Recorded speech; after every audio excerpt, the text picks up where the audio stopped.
نحمدہ ونصلی ونسلم علی رسولہ الکریم اما بعد۔ کیا عورتیں نبی ہوئیں؟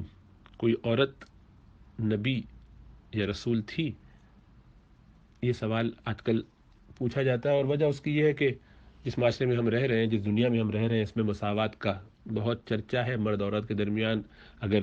عورت کو نبی نہ مانا جائے یا کوئی عورت نبی نہ تھی تو اس کے نتیجے میں تو یہ سوال پیدا ہوگا کہ اس کا مطلب ہے اللہ سبحانہ و تعالیٰ نے عورتوں کو ہلکا رکھا، پیچھے کیا، مرد کے ذریعے ہی اللہ عورتوں سے باتیں کرتے ہیں، ڈائریکٹ بات نہیں کرتے ہیں، یا کرتے ہیں تو وہی بہرحال مرد کو ہی دیتے ہیں، اس میں عورتوں کو شامل تو کرتے ہیں لیکن وہ وہی انڈائریکٹلی ان تک پہنچتی ہے۔ تو کوئی عورت ایسی نہیں تھی کہ جس تک اللہ سبحانہ و تعالیٰ نے وہی کے ذریعے یہ پیغامات پہنچائے ہوں۔ تو یوں عورت کی مساوات میں جو کمی نظر آتی ہے اس پر شور مچتا ہے، اور جو لوگ حقوق اور برابری کے قائل ہیں وہ اس پہ بہت زیادہ پریشان ہوتے ہیں، اور اس بنیاد پر اعتراض بھی کرتے ہیں، دین سے برگشتہ بھی ہوتے ہیں، اور اپنی اولاد کو ان کو سمجھانا بھی مشکل ہوتا ہے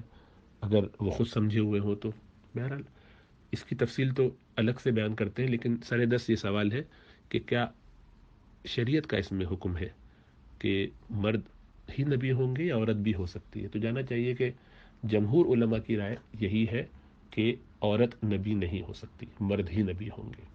یعنی ذکوریت، مرد ہونا شرط فی الرسالۃ والنبوہ، کہ یہ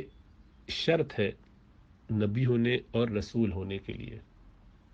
اور اس پر تقریباً امت کا اجماع ہے۔ اور اس کی دلیل قرآن کی یہ آیت ہے جو اللہ سبحانہ و تعالیٰ نے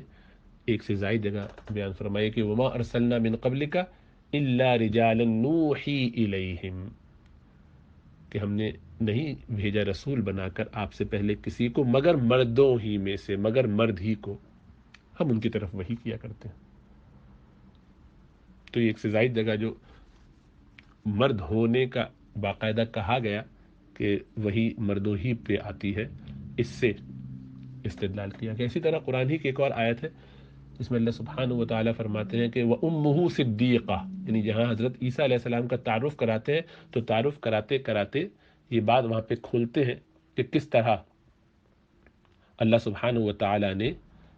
عیسیٰ علیہ السلام کے ساتھ معاملہ فرمایا، اور مریم علیہ السلام کے بارے میں فرمایا کہ ان کو بڑی فضیلت دی ہے، اور لیکن آگے اس کو واضح کر دیتے ہیں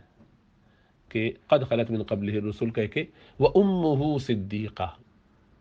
کہ عیسیٰ علیہ السلام وہ بھی ایک رسول ہے اور ان سے پہلے بہت سے رسول گزرے ہیں، اور ان کی ماں صدیقہ تھیں۔ تو ان باتوں کو سامنے رکھتے ہوئے اہل سنت والجماع کا یہ اتفاق ہے اس پر کہ عورت نبی نہیں ہو سکتی۔ اب اشکال کہاں سے پیدا ہوا، یہ سوال پیدا کہاں سے ہوا؟ شریعت کے دائرے میں بات کر رہا ہوں، مساوات کے حوالے سے نہیں، کہ انہوں نے یہ لفظ دیکھا وحی کا قرآن میں آیا ہے، اور حضرت سارہ، حضرت ابراہیم کی جو زوجہ ہے پہلی والی، حضرت موسیٰ علیہ السلام کی والدہ ام موسیٰ، اسی طرح حضرت عیسیٰ علیہ السلام کی والدہ حضرت مریم علیہ السلام کے بارے میں بعض الفاظ ایسے آتے ہیں کہ ان کے سامنے فرشتے آئے، ان سے کلام کیا، تو اس سے خیال پیدا ہوتا ہے کہ اس کا مطلب یہ نبی ہوں گی، لیکن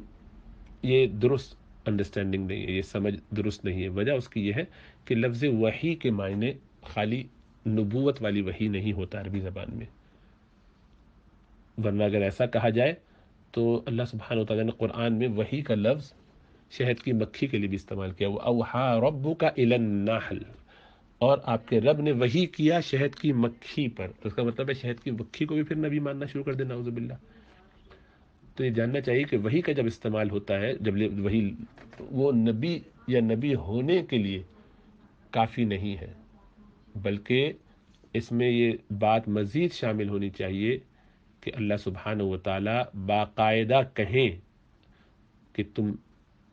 نبی ہو، تم پر نبوت ڈالی گئی، یہ ذمہ داری ڈالی گئی ہے فرشتے کے ذریعے یا بالمشافہ۔ جب تک ایسا نہیں ہوگا، ہمیں صاف طور پر نہ بتایا جائے گا، اس وقت تک وہ نہیں، وہی جو ہے نبوت کی علامت نہیں سمجھی جائے گی۔ یہ دل میں القاء جو کیا جاتا ہے، کوئی بات جو دل میں ڈال دی جاتی ہے، کوئی اشارہ جو اللہ کی طرف سے ہو جاتا ہے، کوئی خیال جو آ جاتا ہے، اس کو بھی وحی کہتے ہیں عربی زبان میں، اور اس کے بہت سارے معنی جیسے عرض کیا ہے موجود، لیکن اس بنیاد پر اس کو نبوت کا درجہ نہیں دیا جاتا۔ تو جہاں جہاں ایسا تذکرہ ہوا کہ موسیٰ علیہ السلام کی والدہ کو کہا کہ وَأَوْحَيْنَا إِلَىٰ أُمِّ مُوسَىٰ أَنْ أَرْضِعِيهِ، کہ آپ ان کو ڈال دیجئے، موسیٰ علیہ السلام کو ایک باسکٹ میں، ایک ٹوکری میں رکھ کے دریا میں ڈال دیجئے، تو وہ پہنچ گئے۔ تو وہ اسی طریقے سے سارہ کو فرشتے نے وہی کیا یا مجھے بشارت دی، یعنی تو یہ سب بھی الہامی باتیں ہیں یا القاء ہے، لیکن اس سے رسول ہونا ثابت نہیں ہوتا، بلکہ جب باقاعدہ حضرت مریم علیہ السلام کے پاس خود یہ کہا کہ وہ صدیقہ ہیں، تو ظاہری بات ہے کہ صدیقین کا درجہ انبیاء کے بعد آتا ہے۔ اللہ سبحانہ وتعالیٰ نے قرآن میں بیان فرمایا کہ من یطع اللہ ورسولہ فاولئک مع الذین انعم اللہ علیہم من النبیین والصدیقین والشہداء والصالحین، یہ درجہ ترتیب وار بتا دیا کہ وہ لوگ جو منعم علیہم ہے، جن پر انعام کیا اللہ نے، جن کے لیے، جن کے راستے کے لیے ہم دعا کرتے ہیں، جن کے راستے پہ چلنے کی ہم دعا کرتے ہیں، اہدنا الصراط المستقیم صراط الذین انعمت علیہم، بار بار یہ کہتے ہیں کہ راستہ وہ اعلیٰ جن پر آپ کے نیک لوگ چلے، جن پر آپ کا انعام ہوا وہ چلے۔ وہ لوگ کون ہیں؟ اللہ نے ان کی تفسیر خود قرآن میں بیان فرما دی ہے کہ وہ لوگ ہیں کہ من النبیین و انبیاء میں سے، صدیقین اور صدیقین میں سے، اور شہداء شہداء میں سے، اور صالحین صالحین میں سے ہیں۔ تو یہ 4 درجے ہیں، اور ان کی یہی ترتیب ہے، سب سے پہلے نبی ہیں، ان کے بعد صدیقین ہیں جو صحابہ کرام، ان کے بعد جو ہے وہ شہداء جو شہید ہیں، اور ان کے بعد صالحین غیر صحابہ اور عام جو مؤمنین ہیں وہ سب صالحین ہیں انشاءاللہ تعالی، جو نیک اعمال کرتے ہیں، علماء ہیں، اہل اللہ ہیں۔ تو صدیقہ کا درجہ ان کا متعین اللہ سبحانہ وتعالی نے کر دیا، اور ان کے بارے میں یہ فرما دیا کہ وہ سب سے زیادہ فضیلت والی ہیں۔ کہ ہم نے کہا، فرشتوں نے کہا، کیا کہا، پیغام کیا دیا حضرت مریم علیہ السلام کو کہ اے مریم، اللہ سبحانہ وتعالی نے وصطفاک علی نساء العالمین، آپ کو تمام جہان والوں اور تمام عورتوں پر اللہ سبحانہ وتعالی نے چن لیا ہے، آپ کو فضیلت عطا کر دی ہے تمام جہان والوں میں۔ تو اب ظاہری بات ہے کہ تمام عورتوں میں سب سے ٹاپ لیول پہ جن کو اللہ سبحانہ وتعالی قرآن میں بیان فرما رہے ہیں کہ وہ مریم علیہ السلام ہے، یا مریم ان اللہ اصطفاکی وطہرکی واصطفاکی علی نساء العالمین، ہے نا، جب فرشتوں نے کہا کہ اے مریم، یہ سورہ آل عمران کی آیت ہے کہ ہم نے، اللہ سبحانہ وتعالیٰ نے آپ کو چن لیا، سلیکٹ کیا ہے اور پاک کیا ہے، اور آپ کو چن لیا تمام جہان کی عورتوں پر، تو اب آپ اللہ کی فرما برداری کیجیے، تابعداری کیجیے، اور سجدہ کیجیے ان کے لیے، اور رکوع کیجیے، رکوع کرنے والوں کے ساتھ نہیں، نماز پڑھیے، بندگی میں لگی رہیے۔ تو اب ظاہری بات ہے اس سے ثابت ہوا کہ مریم علیہ السلام سب سے اونچے درجے کی خواتین میں ہیں اور کامل ہیں، اور ان کی تکمیل، ان کی اکملیت ثابت ہو رہی ہے صدیقہ ہونے سے۔ اور ظاہری بات ہے سب سے اونچا مقام جب یہ ہے تو اس سے اوپر کا مقام نبوت کا ہے، تو اس سے بھی ثابت ہوتا ہے کہ یہ نبی عورتوں میں نہیں ہوتے تھے، مردوں ہی میں ہوتے تھے۔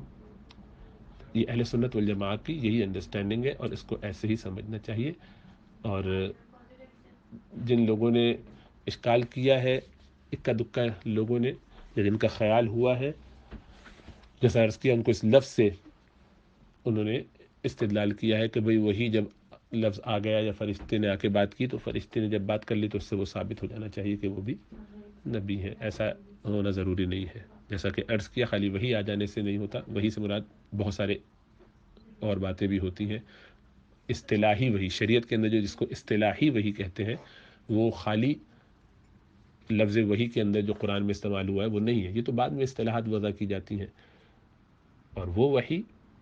جو اللہ کی طرف سے خفیف اشارہ ہوتا ہے، دل میں ایک بات ڈال دی جاتی ہے، اس سب کو بھی وحی کہا جاتا ہے۔ اسی لیے عرض کیا کہ اللہ کی طرف سے جو بھی، ایون جانوروں کو بھی، پرندوں کو بھی، جو بھی کوئی رہنمائی ملتی ہے، وہ سب کے لیے بھی اشارہ کر کے وحی کہا جا سکتا ہے۔ تو اس لیے اس سے غلط فہمی نہیں ہونی چاہیے۔ اللہ سبحانہ وتعالی ہمیں سمجھ اور شعور عطا فرمائے۔ اب یہ سوال الگ سے اس کو دیکھیں گے کہ اس کا پھر کیا جواب ہے، کہ کیا یہ برابری ہے، یا بلکہ یہی دیکھ لیتے ہیں کہ پھر عورتوں کو کیوں یہ فضیلت حاصل نہیں ہوئی؟ تو اس کا بہت سادہ سا جواب ہے، عورت اور مرد دونوں کے کام الگ الگ ہیں، دونوں کے دائرے مختلف ہیں۔ اسلام میں عورت کا دائرہ کار اس کا گھر ہے، اور گھر میں رہتے ہوئے اس کو گھر بنانا ہے، سنوارنا ہے، اس کی محنتیں کرنی ہیں، تو اس میں اس کے پاس باہر نکل کے بہت سارے کام کرنے کا موقع نہیں ہے۔ اب وہ پردے میں ہے مثلا، اب باہر اگر نبی ہوتی تو اس کو لوگوں کی امامت بھی کرنی ہے، تو پتہ چلا نبی جو ہے وہ ہفتے میں مہینے میں 7 دن کے لیے امامت سے غائب، 8-10 دن کے لیے امامت سے غائب ہے۔ عوام کو پوری دنیا میں اعلان ہو گیا کہ نبی آج نماز نہیں پڑھائیں گی، اس لیے کہ وہ اپنے خاص دنوں میں ہے، یا ان کے اولاد ہو گئی تو وہ 40 دن تک، اگر ان کا نفاس چل رہا ہے تو وہ 40 دن تک چھٹی پر ہے، نہ نماز پڑھائیں گے۔ اس سال اگر حج میں بھی اگر موقع ہوگا تو حج کے دوران وہ حج بھی نہیں کروا سکیں گے، حج کا خطبہ بھی وہ نہیں دیں گی، بلکہ وہ اپنے کسی نائب کے ذریعے سارے کام کروائیں گی۔ جہاد میں فرنٹ لائن میں ان کا چلنا مشکل ہے، اس لیے کہ کمزور ہے، عورت ہے، تو وہ بھی نہیں کر سکتی۔ عام حالات میں بھی وہ خطبے وغیرہ سے ان کو پریشانی ہوگی۔ اب ظاہری بات ہے، آپ اندازہ کیجئے کہ کتنا پریکٹیکل ہے یہ کام، کتنا عجیب و غریب ایک کیفیت ہوگی۔ اور یہ نبی ہیں، ان کے اوپر ذرا سی حسب ضرورت کوئی اگر سختی کرنی پڑی تو شوہر نے سختی کر دی، نتیجہ یہ ہوا کہ وہ جو شوہر ہے وہ دائرہ اسلام سے خارج ہو گیا۔ اولاد نے جو ہے وہ ماؤں سے بچے ذرا سا کر دیتے ہیں بات چیت، ابا سے ذرا روب میں رہتے ہیں، تو نبی سے تو اگر اس کا شوہر وہ بھی اس پر ایمان لایا ہوگا تو وہ کس طرح چلے گا معاملہ، آپ اندازہ کیجئے۔ یعنی پوری تفصیل اس کی لے کے آپ خود ہی غور کر کے سوچ سکتے ہیں کہ پریکٹیکل ہے، یہ ظاہری باتیں نہیں ہیں۔ اللہ سبحانہ و تعالیٰ انسانوں کے مزاج، اس کی فطرت کو جانتے ہیں، اس کے مطابق ہمارے لیے انہوں نے نظام بنایا ہے، اس نظام کے تحت چلا جاتا ہے۔ یہ نہیں ہوتا کہ جو دل چاہے وہ کرنے لگے، یہ برابری کا کوئی مقابلہ تھوڑی ہے۔ اس کا فضیلت سے تعلق بس اس طور پر ہے، اللہ سبحانہ وتعالیٰ قرآن میں خود اس کی طرف اشارہ کر دیتے ہیں، وَلَا تَتَمَنَّوْا مَا فَضَّلَ اللَّهُ بِهِ بَعْضَكُمْ عَلَىٰ بَعْضٍ۔ دیکھو ایک دوسرے کے بارے میں تمنائیں مت کرتے پھرو، یہ اللہ کا فضل ہے، اللہ جس کو عطا فرما دے، ذَلِكَ فَضْلُ اللَّهِ يُؤْتِيهِ مَن يَشَاءُ، اللہ جس کو جو فضل عطا فرما دے۔ تمہیں اس بارے میں یہ خیال کرنا کہ مجھے کیوں نہیں، اصل میں ہمارے یہاں سوال اس لیے پیدا ہوتا ہے کہ ہم نے ہر ایک شخص کو آج کے زمانے میں یہ بات سجھا دی ہے، مغربی معاشرے کی فکر کی وجہ سے، یہ ایک جو جدیدیت ہے اس نے، کہ انسان مستحق ہے بہت ساری چیزوں کا، اس کے کچھ حقوق ہیں، حالانکہ ایسی کوئی بات نہیں ہے، کوئی انٹائٹلمنٹ نہیں ہے، کوئی استحقاق ہمارا ہے ہی نہیں۔ تو جب استحقاق نہیں ہے تو ہم یہ سوالات نہیں کرتے، جس حال میں اللہ نے رکھا ہے، جیسا رکھا، پھر یہ بھی سوال ہوگا کہ اچھا فلاں کو کیوں، رچ فیملی میں کیوں، یا غریب فیملی میں کیوں، یا کالوں میں کیوں، یا گورے میں کیوں، ہمارے اندر کیوں نہیں، اس میں کیوں نہیں، ہمارے گھر میں کیوں نہیں، میں کیوں نہیں، مجھے بھی نبی ہونا چاہیے، فلاں کیوں نہیں۔ تو یعنی سب لوگ مقابلے کرتے رہیں گے۔ نبوت کوئی کھیل تھوڑی ہے، یہ کوئی کسبی چیز تھوڑی ہے کہ جو کسی کو میرٹ پہ دی جائے۔ کسبی ہونے کا مطلب یہ ہے کہ آپ ایکوائر نہیں کر سکتے، تو آپ جب ایکوائر نہیں کر سکتے اس کا مطلب ہے کہ یہ صرف اللہ کا انعام ہے، اللہ جس کو دے دے، جس کو اللہ دے دے اس پر اللہ کا فضل ہے،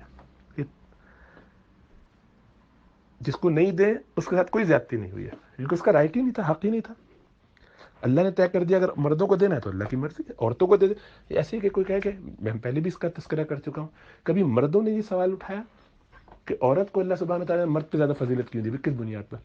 کیوں اللہ، چلو رسول اللہ صلی اللہ علیہ وسلم فرما رہے ہیں کہ جناب تمہاری ماں کا زیادہ حق ہے، کیوں ماں کا کیوں حق ہے بھائی، باپ کا کیوں نہیں؟ ہم اس پہ لڑنا شروع کر دیں کہ نہیں باپ تو اصل کھلاتا ہے، ماں کو بھی تو باپ ہی کھلاتا ہے، ٹھیک ہے ماں نے تکلیف اٹھائی لیکن باپ کو بھی تو وہ ماں جو ہے اس کو وہ باپ ہی تو پال رہا ہے اس بچے کا،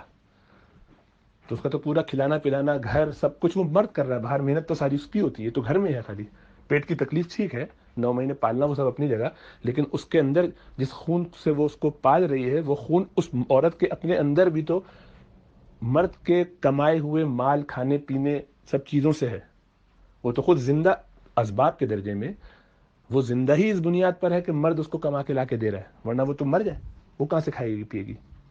اس کی ذمہ داری تو وہ مرد اٹھا رہا ہے۔ تو مرد کا زیادہ باپ ہونے کی حیثیت سے مقام ہونا چاہیے یا عورت کا ہونا چاہیے، صرف تکلیف اٹھانے کی وجہ سے؟ اور آج کل تو تکلیف بھی نہیں اٹھاتے ہیں، آپریشن سے اور دواؤں سے کام چلا لیتی ہیں۔ فضیلت لیکن اماں کی ہونے کی لی ہوئی انہوں نے.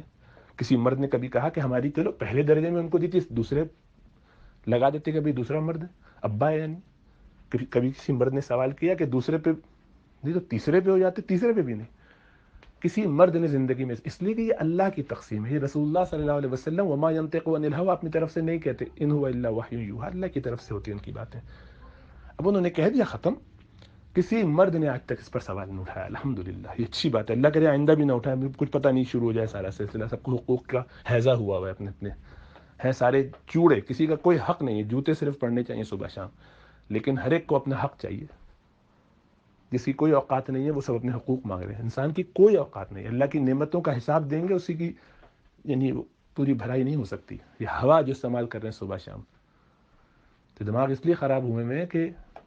انٹائٹلمنٹ کی بیماری ہو گئی کہ ہم تو مستحق ہیں. کوئی مستحق نہیں ہے, بالکل بھی نہیں ہے. جو سمجھتا ہے وہ احمقوں کی دنیا میں رہے, مرنے کے بعد پتہ چل جائے گا اس کو. تو نبوت یہ اللہ کا فضل ہے, وہ جس کو چاہے دے. اللہ نے جو طے کر دیا, اللہ کی مرضی, اس میں کوئی برابری کا مسئلہ ہی نہیں ہے. اس سے کوئی تعلق نہیں ہے کہ وہ اس قابل ہیں کہ نہیں. اللہ ان کو اس قابل بناتے تو اس قابل ہو جاتے. یعنی مرد بھی یہ کہنا شروع کر دیا کہ کیا مردوں کو اللہ اس قابل نہیں سمجھتے کہ وہ بچہ جن سکتے ہیں یا ماں ہو سکتی تھی. سبحان اللہ, یہ کوئی مقابلے کی چیز نہیں ہے. کسی مرد نے کبھی ماں ہونے میں, ماں اور باپ ہونے میں اور ان کے فرق میں نہیں کیا نا مسئلہ, تو آپ کیوں ایسے عورتوں کو ایسا کریں یا مردوں کو یہ خیال آئے کہ برابری ہونی چاہیے. تو بہرحال آپ کو بیک فٹ پہ نہیں ہونا چاہیے, شریعت کا جیسا مسئلہ ہے ویسے ہی سمجھنا چاہیے. اللہ سبحانہ وتعالیٰ سمجھ اور شعور عطا فرمائے, فکر عطا فرمائے.